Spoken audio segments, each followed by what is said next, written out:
notebook. I'm not gonna finish all this. When the bell rings, I'm just gonna continue tomorrow. There won't be any homework today. I'm just gonna start this though. Okay, write this down right here. Quadratic form. This note right here, write this down first.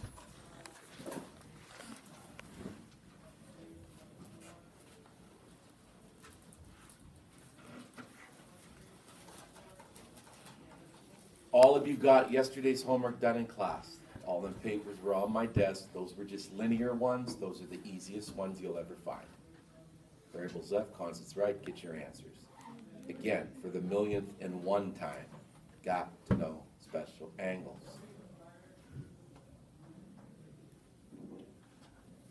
Over the next few days, this is quadratic form. So I'm going to bring up, again, freshman algebra stuff. Do you know why this is quadratic? Somebody, it's a simple question. This is obviously not linear. The word's quadratic. Why? What's the reason? See, that's quadratic because... The x is squared? Yeah, the highest one's squared. That makes it quadratic. When it's to the first, it's linear. If there's no linear term, it says just use the square root principle. Guess what? You already know how to do this. For example, if I told you right there, solve that. Now, come on, this should go really fast. Tell me what to do. You've kind of been doing this stuff all during trig. If I said solve that for x, do you notice there's no linear term, everybody? You know what I mean by that? There's no linear term. See, there's no x term. It's just a squared one. So the first step would simply be, yeah. You move 5 over to the other side. Okay, so that would be 2. Then you would Divide by 3. divide by 3. And then you would, now what do you have to remember to put down here when you take the square root on both sides? Well, you should already know this. When you take the square root on both sides of an equation, what's the first thing that has to be written over there on that right before you actually even start doing it? If you had x squared equaled 4, what's x? Square root of 4. You have to put the root first. Okay, you didn't say what I needed to hear. Listen to this. If you had x squared equals 4, what's x? Somebody. I know it sounds so simple. You've got to remember to say something. If x squared equals 4, what's x? Say it. Plus or minus. Right. Plus or minus. There's 2 answers. Okay? So what's this? Plus or minus the square root of 2 over the square root of 3. And you've been doing this stuff all along. What is that? Somebody. Come on, that's easy. You've been doing this kind of stuff all along. Ethan. Plus or minus radical 6 over 3. Okay. So, with that in mind, here's the first 2 trig equation examples. 3 tan squared x minus 1 equals 0. And here, I'll put it over here. 4 sine squared x equals 1. Now, these are trig equations, but you're going to do them just like you did freshman algebra. Do you notice? This is a trig equation. It's quadratic. Do you see there's no linear term? You see that, right? See that one over there? It's a trig equation. You see there's no linear term? If you don't have a linear term, you just use the square root principle. So what would you do here first? It's the same thing as freshman algebra, but you got a tan in there. And you saw what I just did here. Just do the same thing you do in algebra, just do it in the trig. Come on, this isn't that hard either. Solve. What do you do first? What did I do here first? Come on, it's the same thing. Making it, again, you're making it way harder than it is. What's the first step going to be there, Max? Tan squared x equals 1/3. No, not yet. You're doing too much. One step at a time. Oh, 3 tan squared x equals 1. Put the 1 on the other side. Then Divide by 3. divide by 3. Make sure you're getting this. Now what are you going to do? you gonna do on both sides? Come on, fellas, it's the same as freshman algebra, but there's a trig function in it, that's all.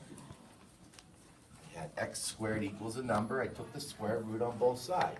Tan squared of x equals a number, what are you gonna do? Square root each side. So this is gonna be tan of x equals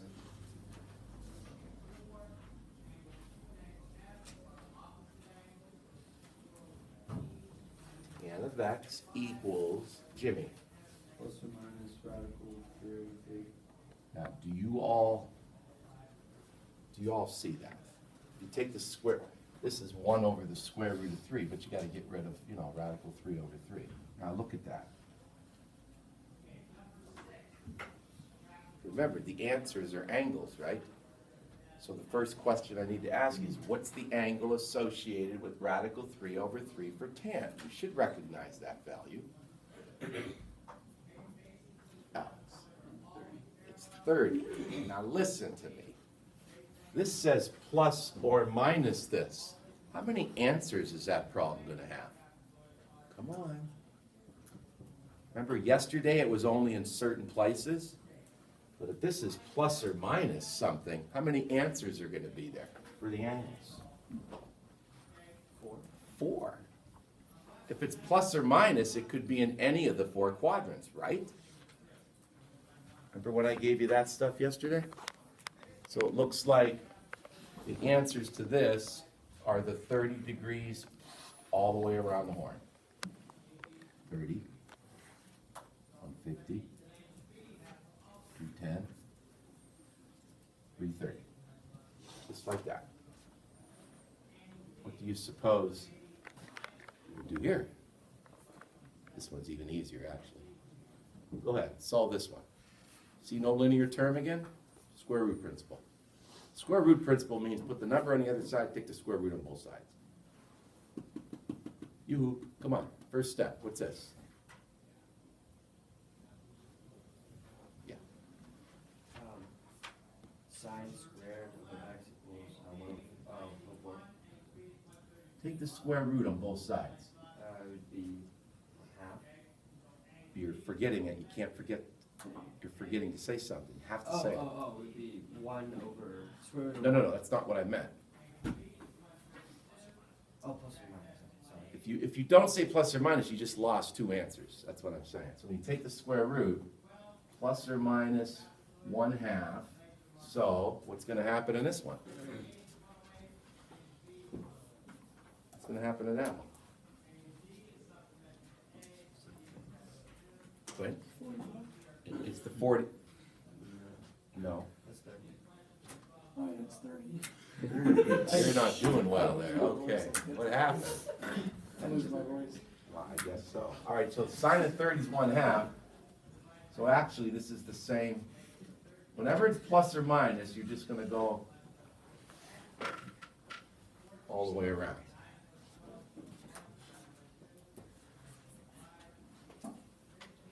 Okay, write down this in your notebook, right here.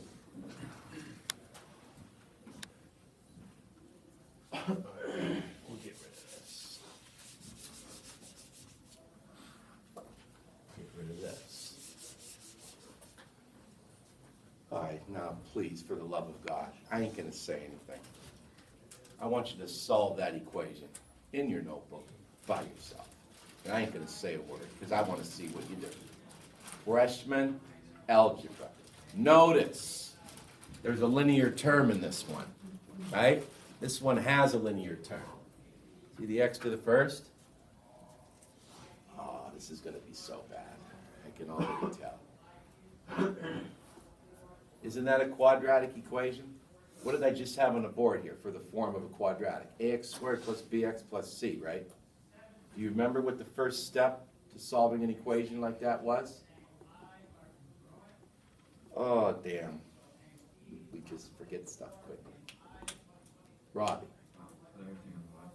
How do you get a 0 on one side first, right? Get a 0. How do you know what side to put all your terms on? I'm trying to refresh your memories here. You got to get a 0 on one side. But how do you know which side to put all your terms on? You're gonna put them all on the left, you're gonna put them all on the right. How do you know? Mike, The 2x squared has to be positive. squared one always has to be positive, that's right. So, in your notebook, x comes over to become minus x, 1 comes over to become minus 1, equals 0. Now this is ready to go. Please, I'm begging you. What do you have to do to that now? One of the most important topics in all of algebra. And you did it earlier in the year. I did a review with you the one day. I remember doing it with you.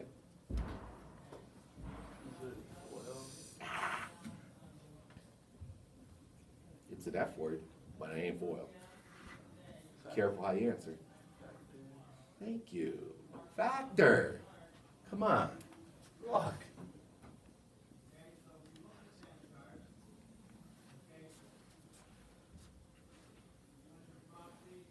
You're still not going to tell me you don't know how to factor. Well, you got to get back in the mode right now for what I'm going to be doing today over the next few days. This is the FOIL method in reverse, factoring quadratics. Wow. What has to go in the first slot of each? Oh, wow. Okay, we'll do a little refresher here. Ethan. Those are x squared. What's going to go here and here to factor? Wow. Yes. 2x. 2x and x, right?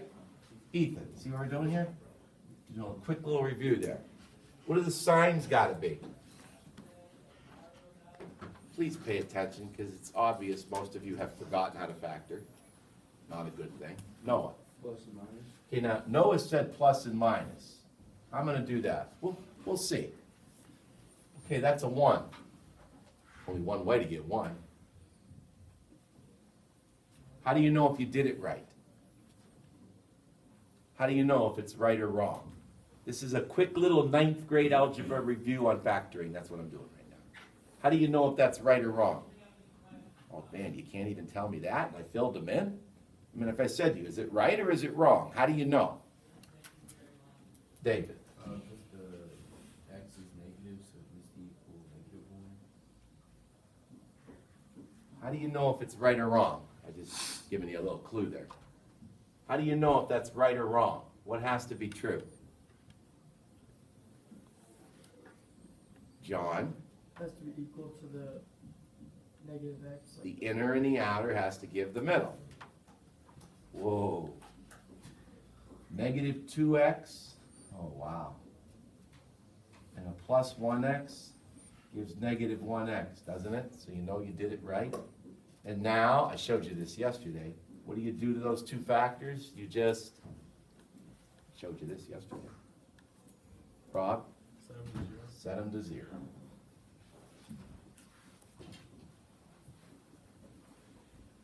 So you just go variables left, constants right. Okay, last thing for today, and then I'm just going to continue tomorrow. Here's a trig equation now.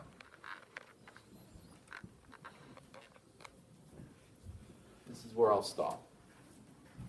There. See how that's quadratic? But you have a linear term, see? Guys, look at that right there. Look at that. Do you understand that that algebra problem is exactly the same as that, except where the x's are, there's a sign of x. Look at it. Isn't it the exact same equation, but there's a trig function in it? So what's the first step to solving this? I just did the algebra problem over there. This is exactly the same type of problem, but there's a sign in the problem. These are not doing very good here. Come on. I just did the algebra problem. What's the first thing I did? What's the first thing you got to do here? Ethan?